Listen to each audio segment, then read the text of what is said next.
Hello and welcome to Leaders of Tomorrow, India's largest platform for anything and everything related to MSMEs, SMEs, startups, for anyone that is aspiring to turn an entrepreneur, and for almost every Indian that is wanting to look at money differently. I'm Sunil Alagh, and every Tuesday we bring you a special look at managing your finances as an entrepreneur, and even if you're an everyday Indian trying to get more bang from your buck. This week's theme on Leaders of Tomorrow is about unlocking from the second wave. And keeping in line with that, we have two experts lined up on the show who will be sharing their guidance for you. First up, we have Abhishek Poddar, CEO and founder of Plum, who talks to us about why it's important for companies to provide a health insurance cover to their employees and how fintech can help them do this easily and cost effectively. And Gajendra Kothari of Etica Wealth guides us on how we should manage our finances as the economy reopens and what it means for a small business as well as for the individual's wallet. But before that, here are some developments that have taken place in the last few days that you need to know of.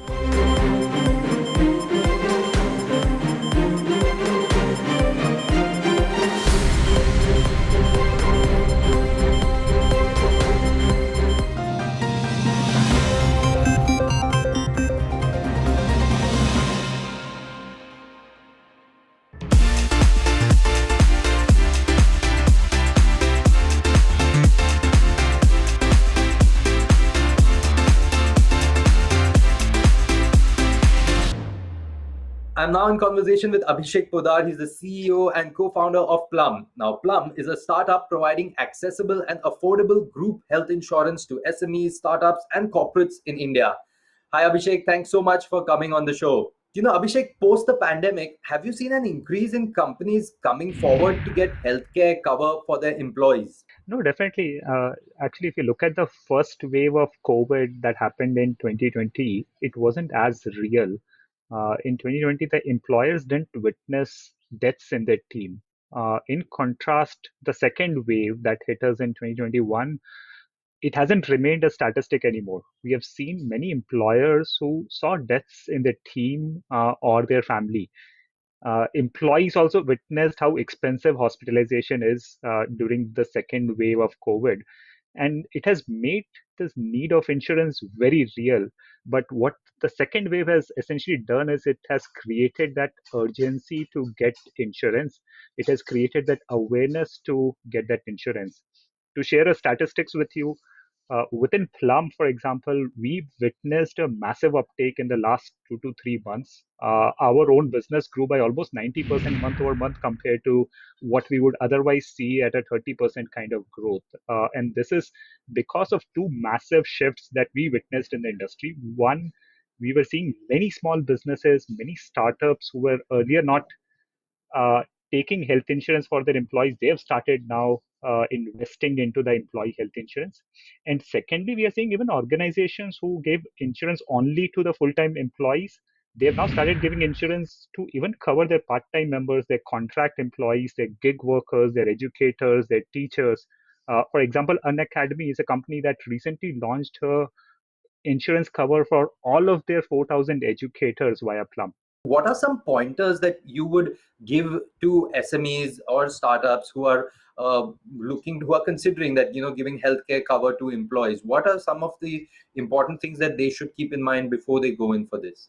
Yeah, I would first start with the basics, right? Why do you need to do it as a owner of a company? And I would say three major reasons. One, it provides your employees a peace of mind that if something happens to them, you are there to take care of them. And this peace of mind essentially increases their productivity.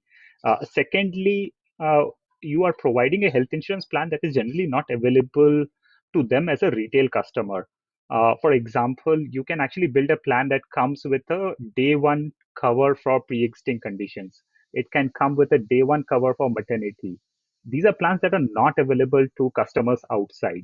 And thirdly, it would help you attract and retain the best of the talent. So now to your specific question on what are the things that SMEs should think about when they are building a healthcare plan, think about one, what is the benefits within that plan? For example, it should typically cover pre-existing conditions and make sure that these pre-existing conditions are covered from day one. If not from day one, they have a very low waiting period.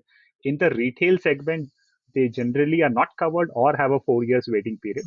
Number two, think about some of the benefits like maternity, cataract, which are the very common conditions that you would need an insurance for. And again, these are covers that are not available in a retail plan. And third, think hard about who you are going to cover. You don't have to restrict your plan just to employees. You can actually take care of their dependents, be it spouse, be it children, be it parents as well. And that makes the plan much more attractive to your employees from a long term basis. Tell me, how does Plum work to help these SMEs get healthcare coverage for their employees in an easy, efficient, and a quick manner? Yeah, Plum's mission is to accelerate the penetration of health insurance in India. We're making employee health insurance accessible, affordable, and usable, that you pointed out. For example, we are allowing companies as small as 7 employees to set up an Mm. insurance in less than 5 minutes. We are making it as affordable as rupees 85 a month per employee to get your employees covered. We have built a claims experience where your employees can get their claims initiated in less than 5 minutes.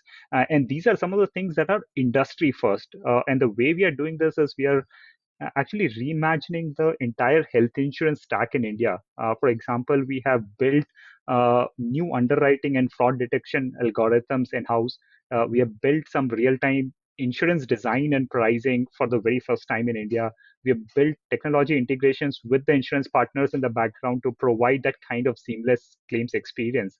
So I would say if you are actually running a company, I would request you to go to plumhq.com and you will see the kind of experience that you can get where you can build your own health insurance plan in less than 2 minutes. And these insurance plans, this insurance coverage is coming from the mainstream insurers, so the ones that anybody would have otherwise gone, but just doing it through Plum just makes it easier for SMEs or companies. Yeah, partly correct and partly incorrect. So there are some plans that were generally not accessible to the companies.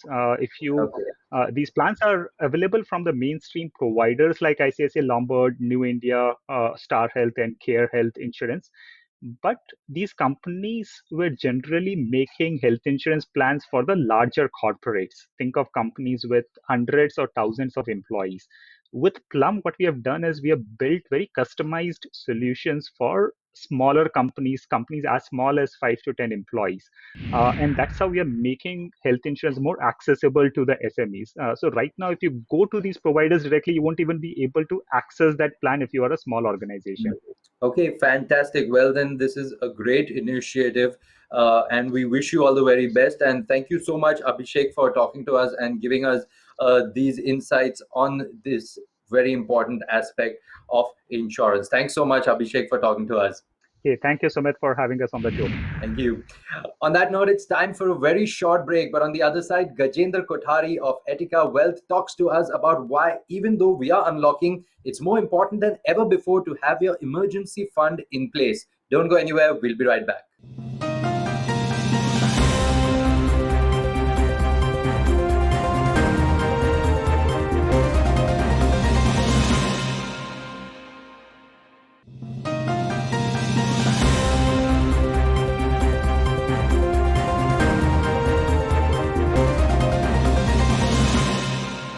Welcome back to Leaders of Tomorrow, India's largest platform for everything related to MSMEs, SMEs, startups, and aspiring entrepreneurs. All through the week on Leaders of Tomorrow, we're looking at how you can be better prepared as the country unlocks. And on this episode, we're focusing on managing your personal and business finances as the economy moves into a higher gear.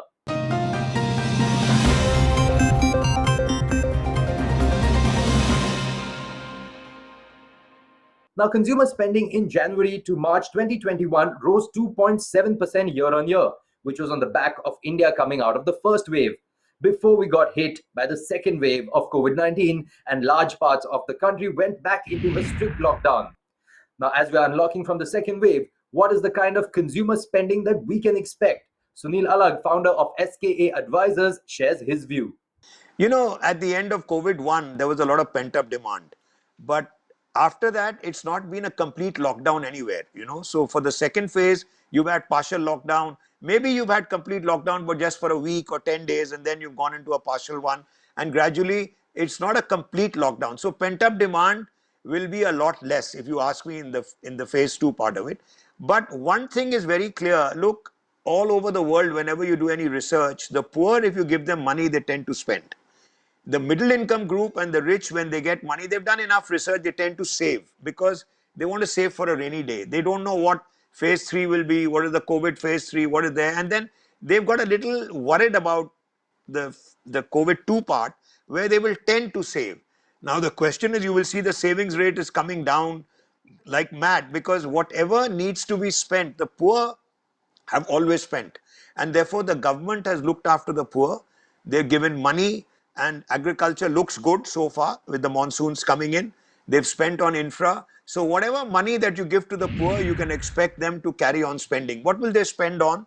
They will spend on food items, they'll spend on a little bit on X, Y, or Z, but they're not going to spend on big items like cars and white goods and all that. Well, that was Sunil Alagh, the founder of SKA Advisors. And now I'm in conversation with Gajendra Kothari, MD and CEO of Etica Wealth Private Limited. Now, Gajendra has over 15 years of experience in the Indian and overseas financial markets. He's a chartered financial analyst, charter holder, and he's also an international certificate in financial advice from London, UK. Hi, Gajendra. Welcome to the show. Gajendra, straight up, let's talk first about individuals. When we talk about individuals managing their personal finance, now the second wave is on the way out, hopefully, fingers crossed, and we're already seeing an increase in domestic travel and people booking hotels for vacations. Now, how should one manage their finances to not go overboard with purchases and not be persuaded by the discounts and low prices into buying something that they don't want? Yes. No, very, very well observed, Sumit. This is a trend we are seeing with investors as well. Most of them couldn't have spent for the last 1 year, 1.5 years. So there is a revenge, kind of demand which is we are seeing. So people are Yeah. going for a lot of holidays, or they've started planning, and they are buying at any prices available right now. Okay, so as a financial advisor, I would recommend that's not the right way to do. Never be a part of the herd, right? In investing, also we say that be different from the crowd, because crowd usually doesn't make money. So, so you have to remain cautious. We don't know about the future. See, the pandemic is not over yet. The second wave may have subsided a bit. We don't know about the third wave, so it's better to be cautious, watch more, and then plan for these things, like vacation planning and other things also requires a good planning. Uh, just because last year you didn't take vacation doesn't mean that you will double up this year and and go out and spend. Okay, because last year your businesses might have been hit, your salary income might have been hit, and as a result, you may not be better off. Okay, so the Yeah. advice that we are giving to our investors is that uh, uh, you should take holidays, but plan it out. Okay, don't just rush. It's not like you will not get a second chance or thing, and uh, and uh, and just because you are getting many things on discount doesn't you Hmm. know. I mean, even if it is like 50% discount and you are paying 50%, that 50% is of no use if you don't require the thing, right? It's a waste of money. So, Gajendra, when we talk about small businesses, how should they keep this similar principle in mind when making restart plans for their businesses? Small businesses, SMEs, startups, what should they keep in mind? Yeah, sure. So even I've seen cases with small businesses. Last year I've seen that they they lost a lot of business. Okay, and as a result, they had to shut down. So the way I've been telling is them that don't invest all your money into your business. Okay, it's never a good idea, Sumit, because then you are taking entire risk with your business. In good times, most business owners are very confident about their skills, about the sector in which they operate, and but nobody could anticipate things like COVID. Like, these are Six Sigma events, which happens once in decade or centuries, but they do happen. So, as a prudent money manager, we always tell them that 20, 30, 40% of your savings should go into unrelated stuff, where you're not impacted by events like these. That is the first thing. Secondly, even if it is opening up, don't go again full on, with hiring of staff or again offices. do measured kind of thing, and make sure even as a business owner you have an emergency fund. I know, Sumit, many business houses who couldn't pay their salaries after 1 month, right? Because they didn't had surpluses, and it's a 20-year-old business house doing very well, but their cash flows were so bad that they had to lay off staff. Okay, it was just a case of pure poor planning.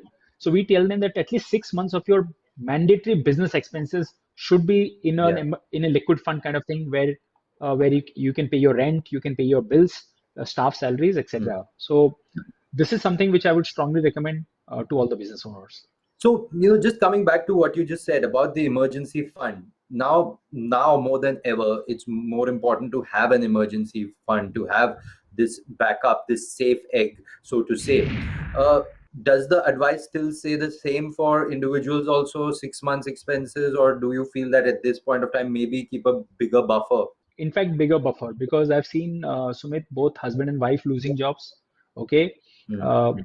if they were into businesses, the businesses have shut down. So minimum 12 months to 24 months now is the time to kind of ramp it up. So you need to be kind of prepared for the worst. Okay, 12 months of expenses should be there in some kind of liquid fund. That is sure.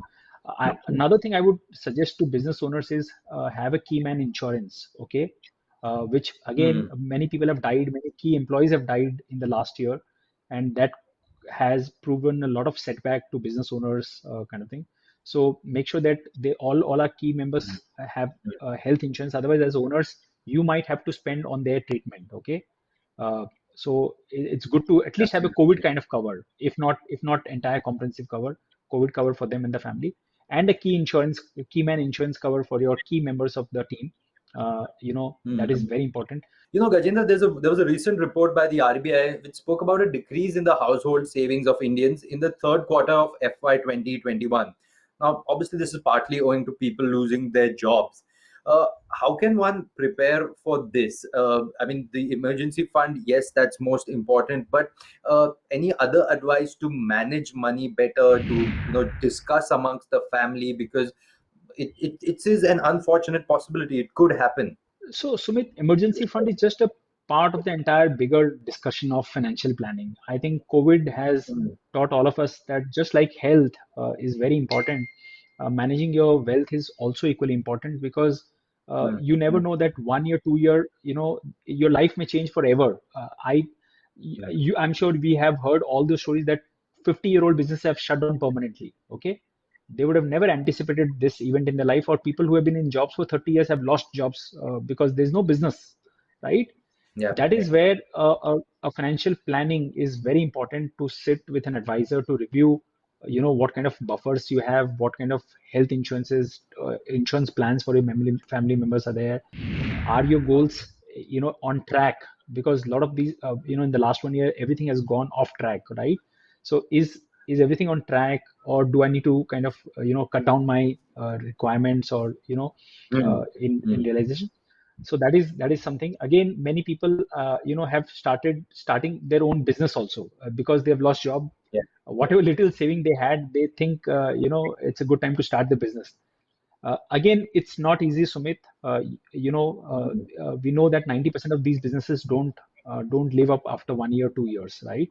And if this is all you're saving, then you have to be very careful with it, because uh, uh, you know uh, don't think that COVID is now gone, and now things will come back to normal. Again, if third wave has to come, you've already started. I mean, I've seen people who have taken up offices and their rents have started, and now again it is shut down, right, because of the second wave. So work on a very shoestring kind of a budget, a bootstrap kind of a budget. Be Yeah. very stingy with your money right now. This is a good time to be overcautious. Well, thank you so much, Gajendra, for taking time out and for talking to us on this very important topic and for sharing your valuable insights with us. Thank you so much, Gajendra, for being here. Always my pleasure, Sumit. Well, that's all the time that we have on the show today. If you have any questions about personal finance or any suggestions, feel free to reach out to us. Our contact details are coming up on your screen. Stay tuned to the channel for the most up-to-date news. And thank you for watching. Stay safe.